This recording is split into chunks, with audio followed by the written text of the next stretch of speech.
Following the 2020 Tigray crisis, the world is a bit confused about what is going on in Ethiopia. Here are some solid facts. The Tigray crisis, the humanitarian crisis in Tigray region has come due to military confrontation between TPLF, Tigrayan People Liberation Front, and the government of Ethiopia. And it is TPLF who fired the first bullet against Ethiopia. And the second and the most important fact here is TPLF was in power for the last 3 decades. And when it was in power, TPLF has registered high record of human democratic right violation. And it was for this reason that TPLF was removed from power through public protests, through peaceful public resistance. And that's why Ethiopians are angered. That's why Ethiopians are upset that those who tries to give green light for TPLF. Dear viewers, today's ATV special guest is Professor Adunya Worku, who is currently residing in the United States of America. Stay tuned. Professor, could you hear me? Yes. I would be happy if you introduce yourself a bit more. Well, thank you for having me on your show. My Ethiopian name is Adunya Worku. In America, I'm known as Adu. They shortened my name to Adu, so that's what I go by. Yeah. Adu Worku. Born and brought up in Ethiopia. I was 26 years old when I left the country, and I'm still here. I am a teacher. I'm a retired teacher and librarian, and I follow events in Ethiopia very closely. So that's probably enough for now. Good. Professor, it is a matter of fact that there is a crisis, a clear humanitarian crisis in Tigray region of Ethiopia. And I think this should be the concern of all of us. But the cause, the consequence, and the solution for the Tigray crisis is understood in different way. Do you think the United States of America perceived the crisis in Tigray region in the right way, do you think? The short answer is, I believe they do. They do understand the crisis in the Tigray region. And I say that because America has very strong human intelligence and satellite information.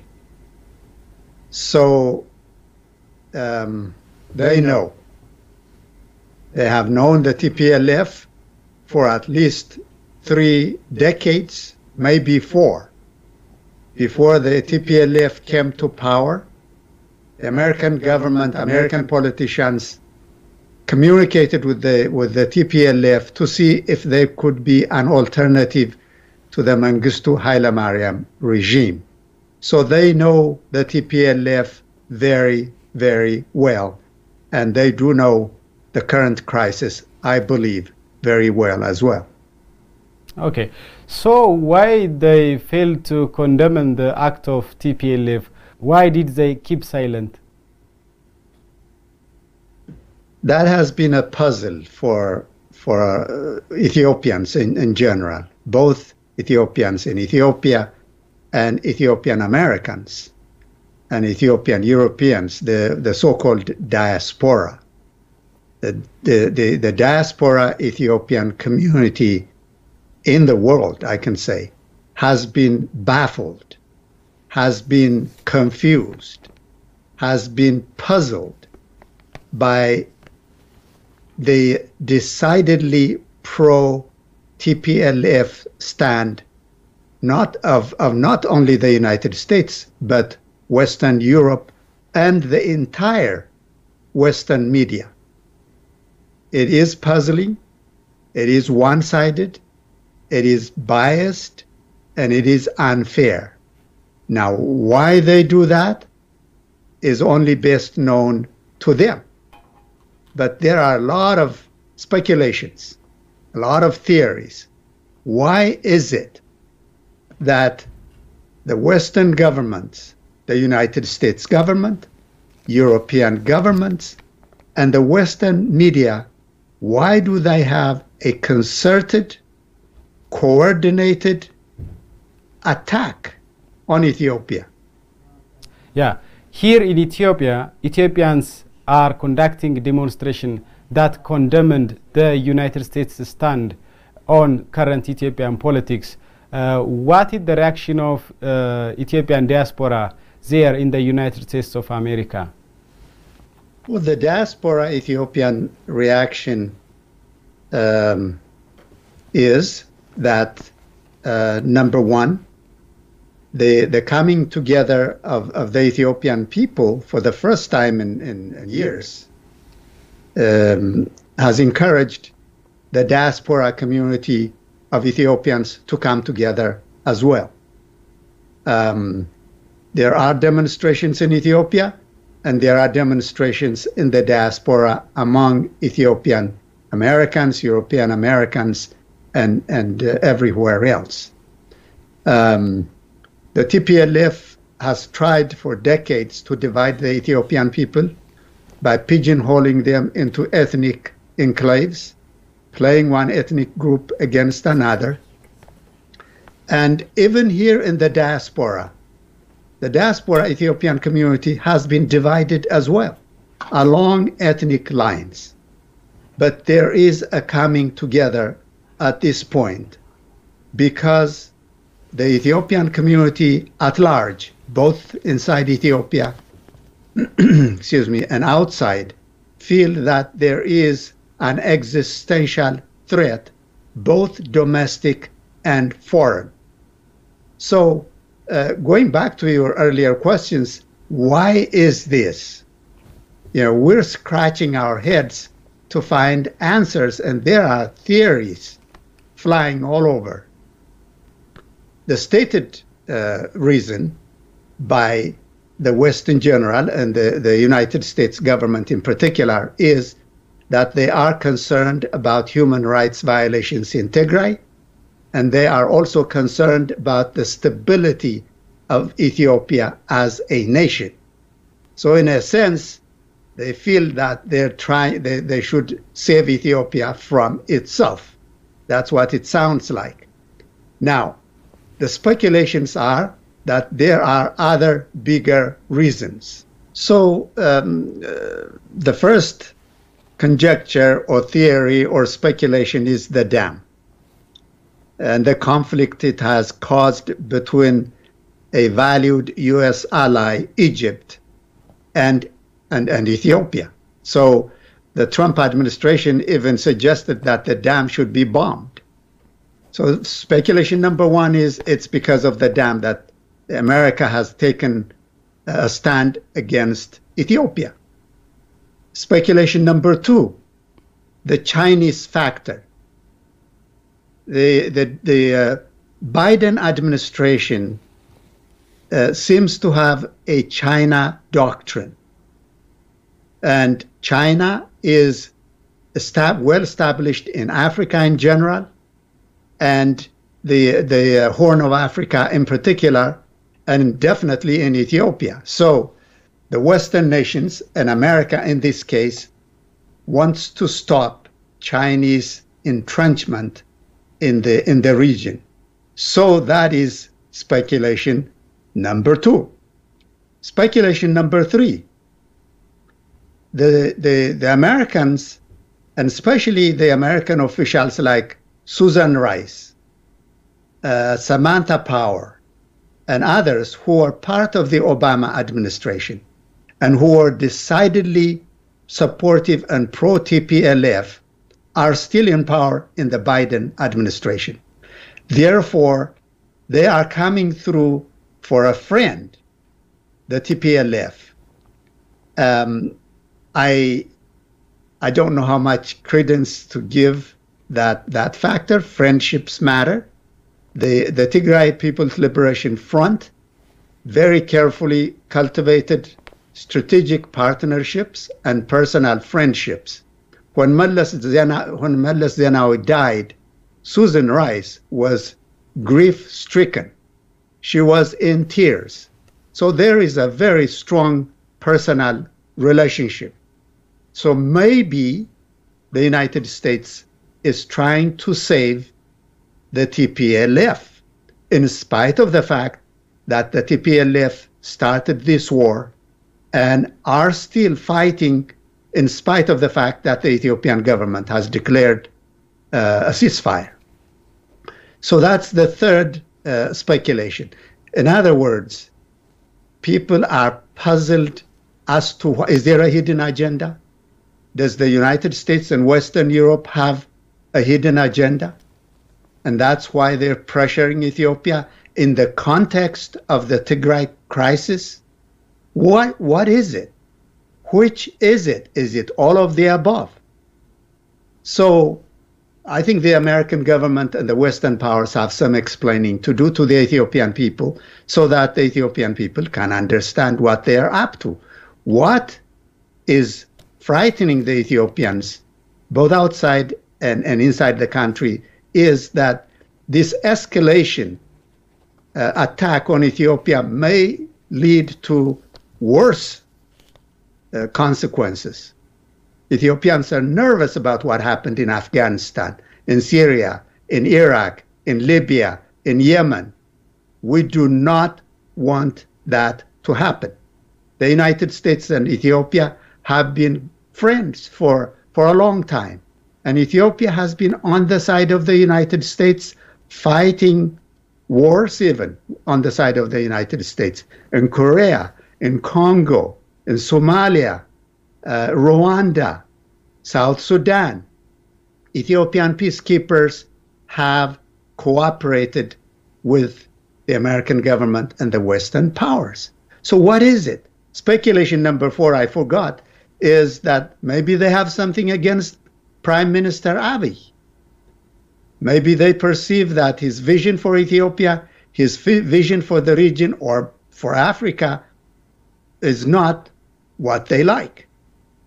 You know, they tolerated a lot of stuff from the TPLF, but they're up in arms when it comes to Prime Minister Abiy.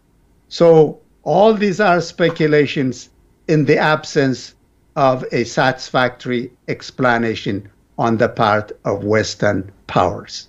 Yeah, Professor, you have interestingly elaborated those speculations, and I would love to hear that. Professor, do you think the US government is misled by TPLF lobbyists?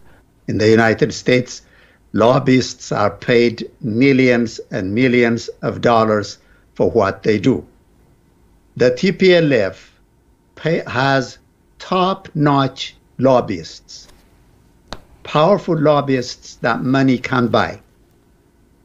And there has been a very coordinated propaganda by the supporters of the Tigray People's Liberation Front, the entire establishment of the Western media, the government officials of the Western powers seem to be decidedly on the side of the TPLF and against Ethiopia. That at least is the perception, and the lobbyists have done their job. Now, Ethiopia has not done very well in terms of public relations and lobbying. Now, let me explain that the American government does not rely on lobbyists. It has enough information, as I said earlier. They have human intelligence, and they have satellite-generated information. So the lobbyists may do their part, but I don't think they're that decisive in terms of the administration. However, they're very influential among Congress people, parliamentarians, because the parliamentarians don't have the depth of knowledge about Ethiopia and Ethiopian affairs that the government has. The government has the CIA and other avenues to get a lot of information. But the Congress people who are influential, who can make law, rely on lobbyists.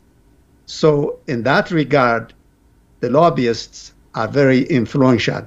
Recently, Ethiopian Americans had a dialogue with a congresswoman by the name of Karen Bass.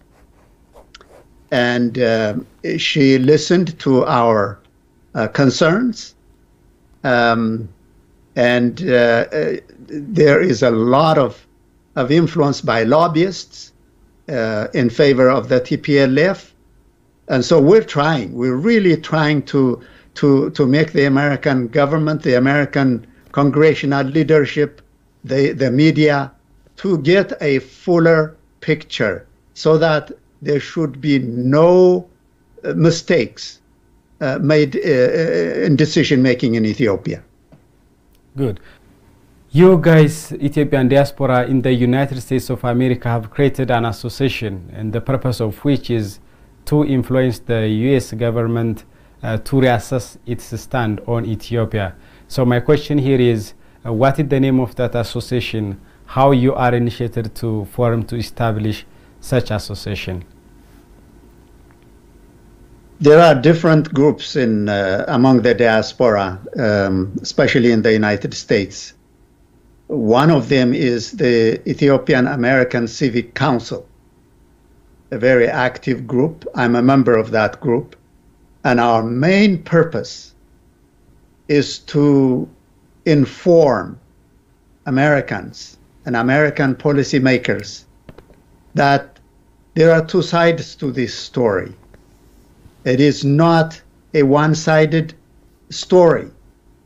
And if truth be told, it is the TPLF that has caused this problem. They have caused a lot of problems throughout their rule in Ethiopia. That is well known to Western powers. They are still making trouble. Ethiopia declared a ceasefire, and the TPLF has pushed into the Amhara region, into the Afar region as we speak. And they're not as much condemned as Ethiopia has been. Why? We're trying to ask questions, we're trying to give them information, and we are appealing to them that Ethiopia is too important in the region, and we would like to think in the world. Nothing will be gained by undermining Ethiopia. And there will be a lot of bad consequences if Ethiopia is pushed to the brink. Now, Ethiopians do not like being bullied. It is in our DNA to fight back. And Ethiopia is now mobilizing itself to defend itself. Like I said, the Ethiopian people have come together. A few months ago, the Ethiopian government was struggling to get young people to register to join the armed forces. Now, thousands of young Ethiopians are asking the government to join the armed forces. So the Ethiopian people are in a state of anxiety, in a state of alert, where they're watching, they are waiting. And my appeal to the United States government and to the governments of the Western world and to the media is to be fair to Ethiopia. That's all we're asking. Be fair to Ethiopia. The one-sided, biased, and unfair treatment of Ethiopia and giving a pass to the TPLF to get away with murder will serve nobody's interest in the end. Ethiopia is an important nation in an important region.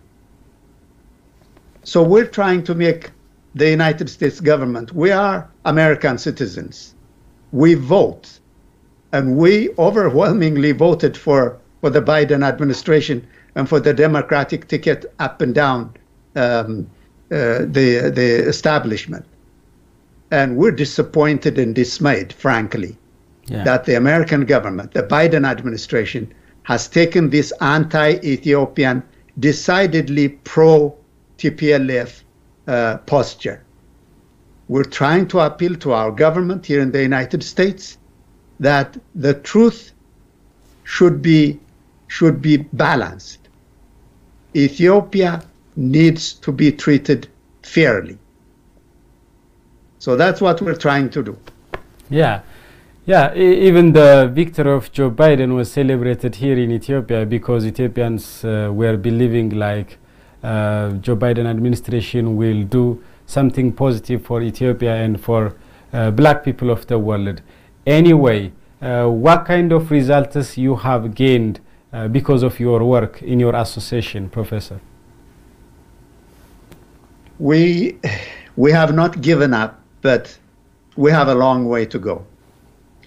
As I said earlier, there was a discussion with Karen Bass, a very influential congressional politician, a Democrat, and she listened to us.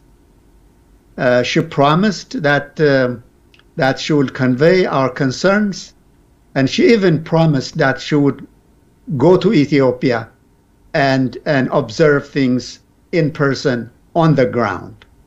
There is a resolution pending in the United States Congress called H.R. 445, which is a punitive resolution against Ethiopia. Sanctions, for example. There is a travel restrictions imposed on Ethiopian officials already, and there may be economic sanctions in the making, and we don't know what else.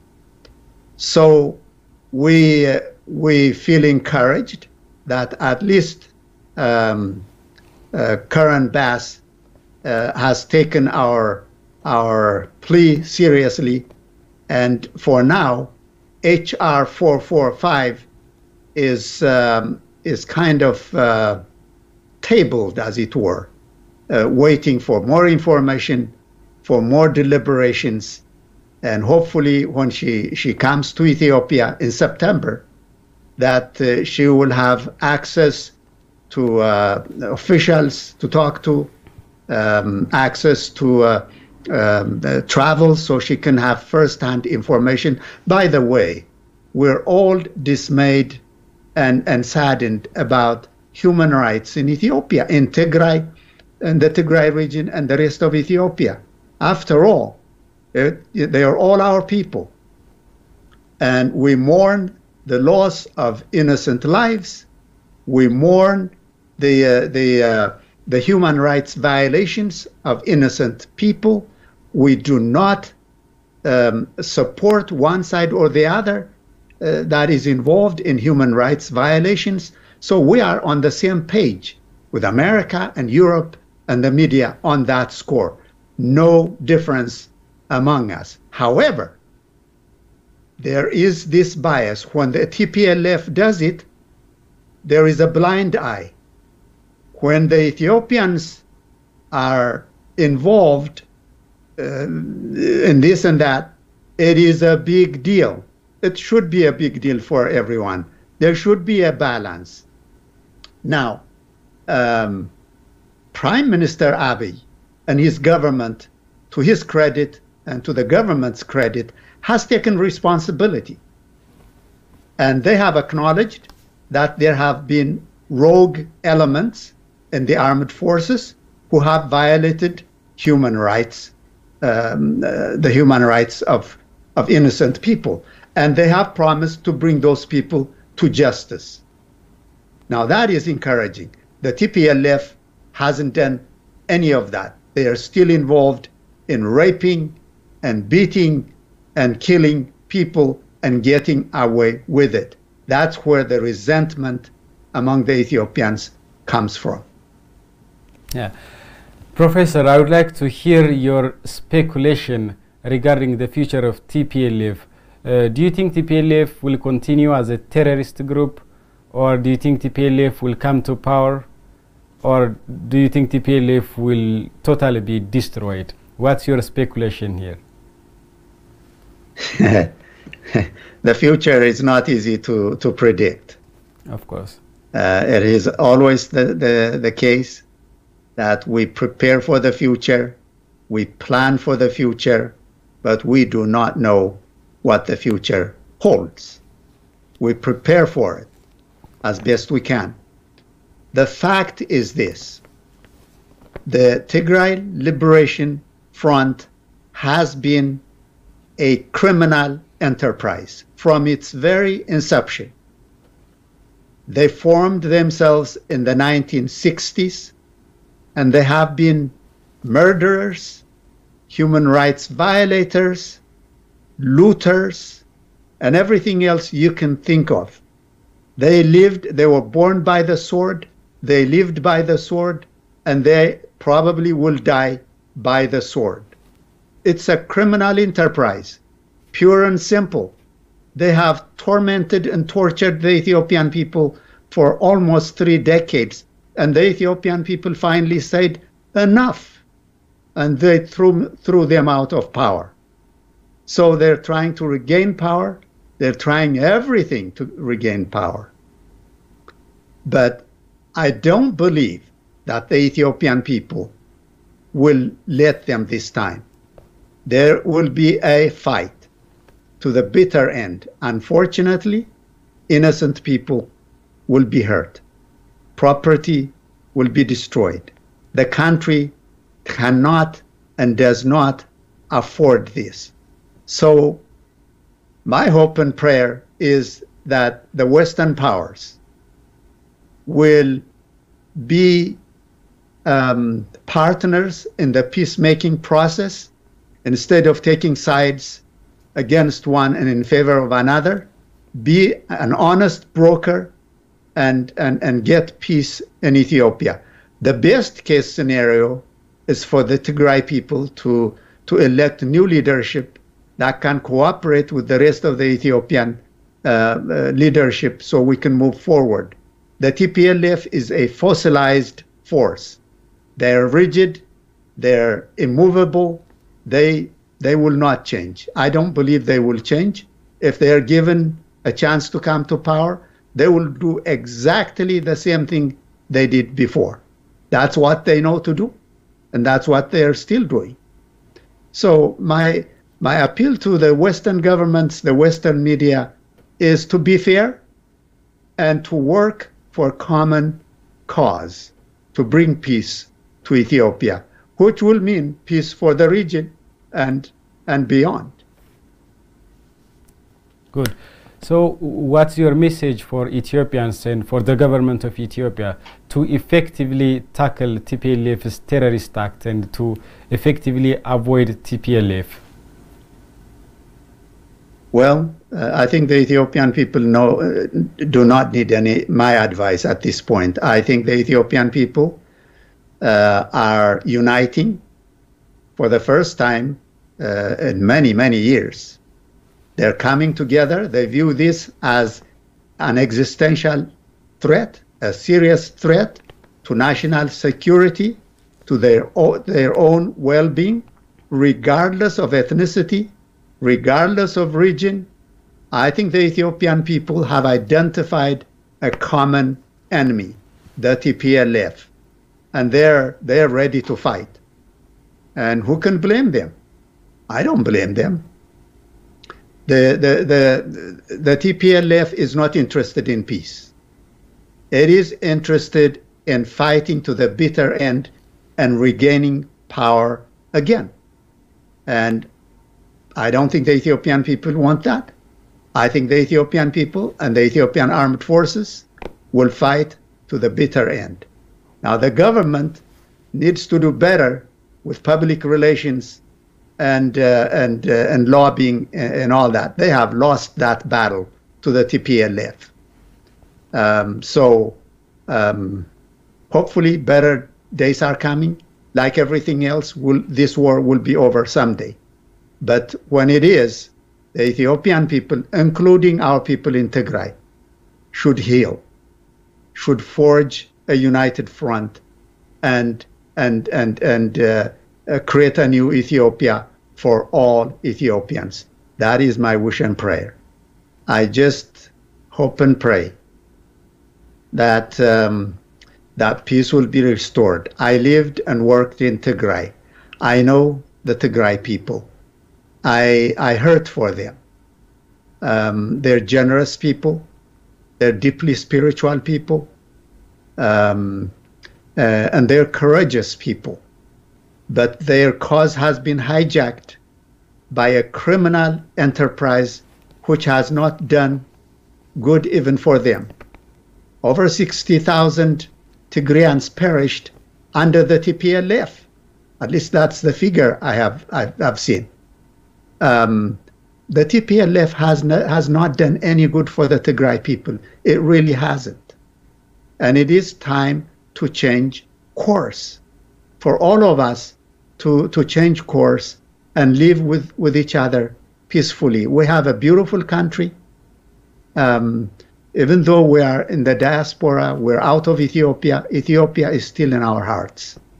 It is a country that gave us life. We care deeply about Ethiopia. So we are with the Ethiopian people, and we hope for the best. Okay. Again, thank you for your invitation. Okay. Professor Adunya Worko from the United States of America, thank you for your brilliant idea and critical outlook regarding the point of our discussion about current Ethiopian politics. Really appreciate your time. And I hope I will see you in another show, Professor. It would be my pleasure. Thank you so much.